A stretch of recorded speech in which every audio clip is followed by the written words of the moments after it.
Morning everyone. Well, we're in the little town of Rochester. We're still in Victoria. We've had a great couple of days in Echuca. We did the steam boat, paddle boat, whatever you want to call it, ride in our last video. And today we've gone for a bit of a drive. I tell you what, it was bloody windy last night. They were forecasting 100-kilometre-hour winds throughout the bottom half of Victoria, an icy blast coming up, and it is cold. But I am still wearing shorts. Have a look at that, guys. Still got the shorts on. Show these Victorians how to handle the cold. But we're at another silo. We've been doing the silo run. Annie has, like I said in previous videos, been planning this for a couple of years, ever since we were doing the Legends for Charity camp out. We knew we were going to take a couple of months off. So this was one of the things she wanted to do while we were travelling through all these states. Is we've done a fair few of them in Queensland already. We did those a few years ago, but weren't really doing YouTube stuff. But now that we are, I thought I may as well show them. And here we are here at Rochester. Now there's a few silos here. Have a look at this one here. This is a big old platypus. So they must have a few platypuses around here in the river systems. And there's a painting of one on this one here.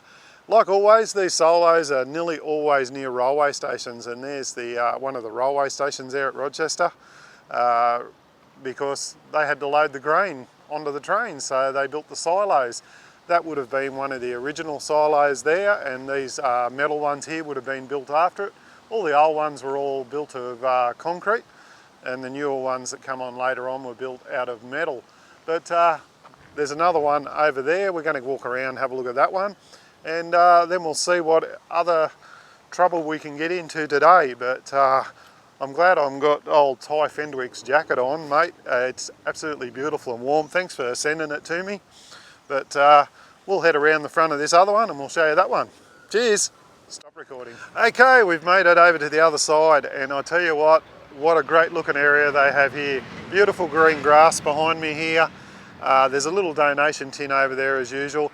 And also, guys, they have a little wall here giving you all the history of Rochester itself. It was actually founded by Major Mitchell, a surveyor general of the colony of New South Wales, taking on the role in 1828, and in 1835 he climbed Pyramid Hill in the area. He could see the unexplored plains in the east and potentially rich grazing country, so he encouraged the development of this area. So the silos themselves, they're 18 metres high, 250 mil thick, and they had a capacity of over 70,000 bushels. So there's also some little information about the artists here as well, telling you how they were painted. You can see the crane there, up there painting the sugar glider and the kingfisher. There's a photo of the sugar gliders. And absolutely amazing. The kingfisher there, so there they are there, up there. How good do they look? So 18 metres high, and a great depiction of one of the local animals, and also the other one of the kingfisher that would fish in the river systems around the area. There's some great old buildings around here as well to explore. It says over there on the board, originally Rochester was sort of the main hub around the Echuca area, and was a sort of a subsidiary of Echuca, but it split off and become the Shire of Rochester. So there is a free sort of camping area over the other side of the road there. You can see a few caravans pulled up there, so if you do want to stop here overnight, you can probably camp over in that free area, but this road is really busy, so you would probably get a lot of noise, but quite welcome. If you want to, go stay over there, and you can probably walk over here at night, because they have some lights here as well, on this one as well, so it would light it up at night to a certain time, and you could check out the beauty of all the lights around it. Annie is absolutely freezing over there. It's pretty cool here, isn't it, Annie? No, there is an old bakery over there. There's a beautiful old pub over there. I'll see if I can get a photo of it and put it up on the screen. and a beautiful bakery there. We might go in and see what we can find. Annie's been looking for some cream horns or something all over the countryside. She hasn't been able to find them yet, but we're absolutely loving Victoria, aren't we? Yeah. We just had my father ring me. He was worried about all the winds, wondering whether we've been blown away, but we haven't been blown away yet. It is quite windy though.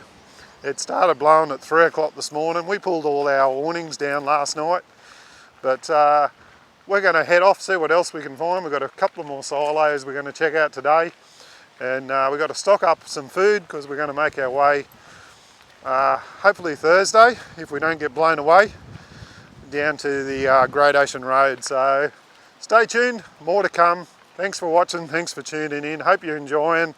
Leave a comment down below, tell us what you think, and we'll see you again in a minute. Bye.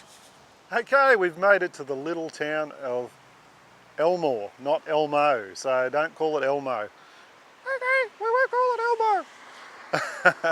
Elmo. So we've stopped off at a railway station here. So there's a little historical thing here, and there's an old railway station, bit of old water tower. As you know, we've been doing artwork, as in towers, as in silos, and also railway stations. So here you go here. Here is the Elmore railway station, which is now a museum, and up there is an old water tower. So that would have fed the steam engines. That would have filled up with water, and they would have pulled up at the station and filled the boilers back up again, and that would have kept the water up to them so that they could produce steam from the coal they were burning. But let's go for a walk inside.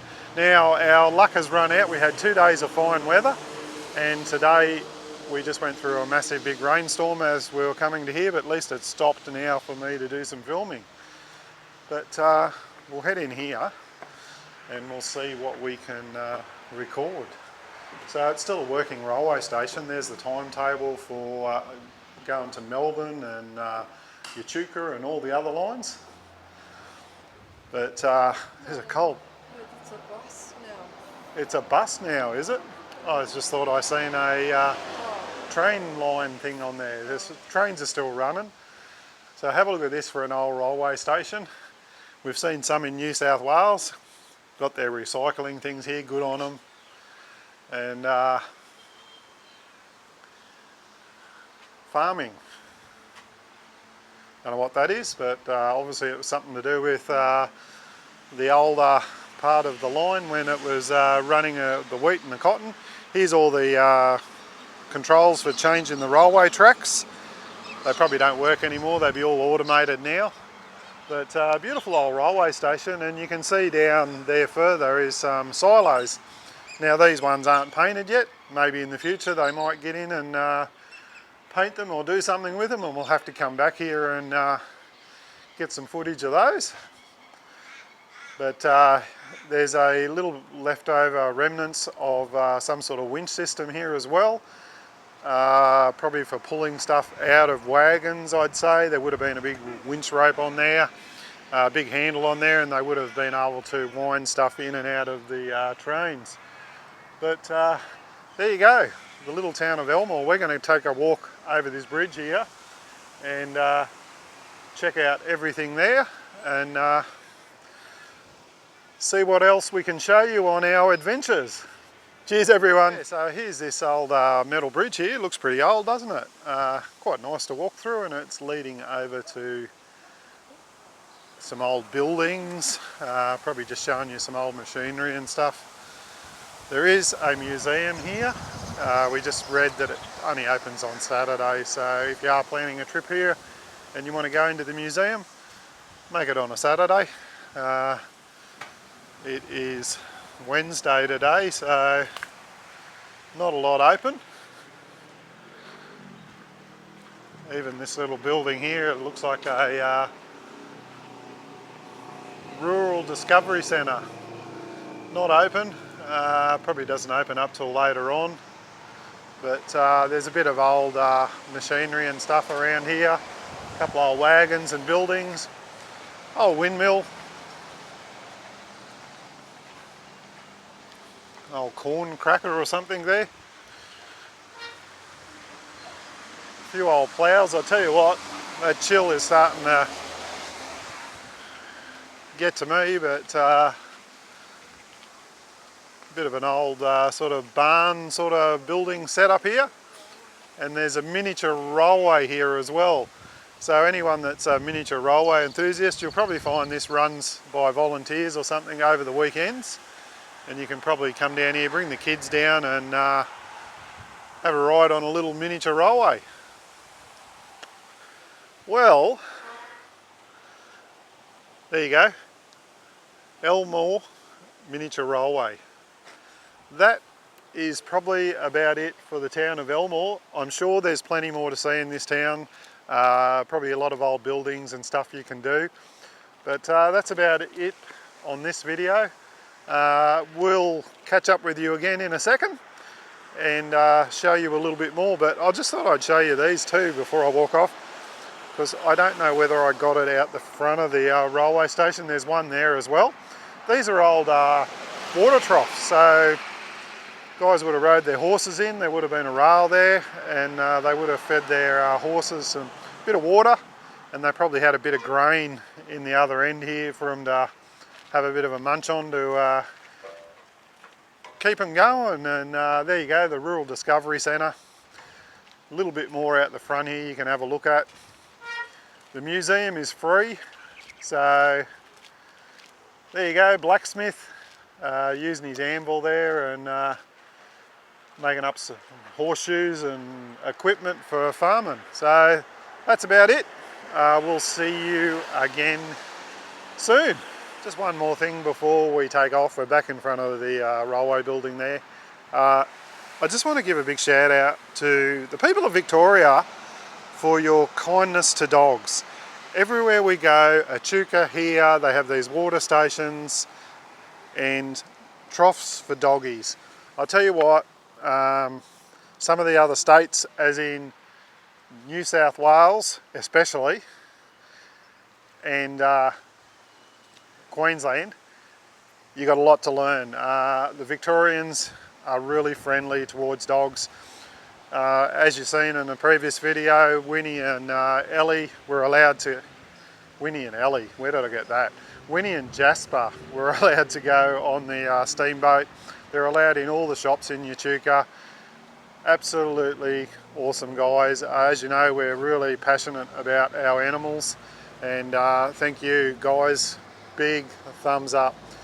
There you go, there's that other water trough back at our car in front of the railway station. There's the FJ. How do you like the crack in the windscreen? It's getting bigger.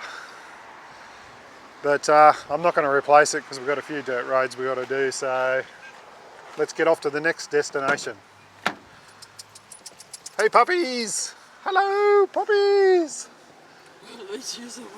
Nice and warm in here. Okay, we've just drove down from the railway station and we spotted this old water tower. Have a look at this, guys. Like I said, there's so much to see in these small towns, but I just don't physically have the time to be recording every single thing. So make sure you do yourself a favour. If you are coming through these towns, explore them, have a look at them. We're only seeing a little bit of a snippet of all these. Former Elmore Tower is registered by the Heritage Council of Victoria, built in 1891. The former Elmore Water Tower provided recirculated water to the town of Elmore until it was decommissioned in 1964. It was a rare surviving remnant of the 19th century technology and an urban infrastructure in Victoria. So how cool is that? Look at the little door in the bottom. There's probably stairs or something in there, and up there's a great looking plaque that they put into it when it was built, and right up on top is the big steel container where the water would have been stored. You see a lot of these old towers have been converted into homes and things, but this one here is in its original condition. Look at the old ladder, the windows. Oh man, that is amazing.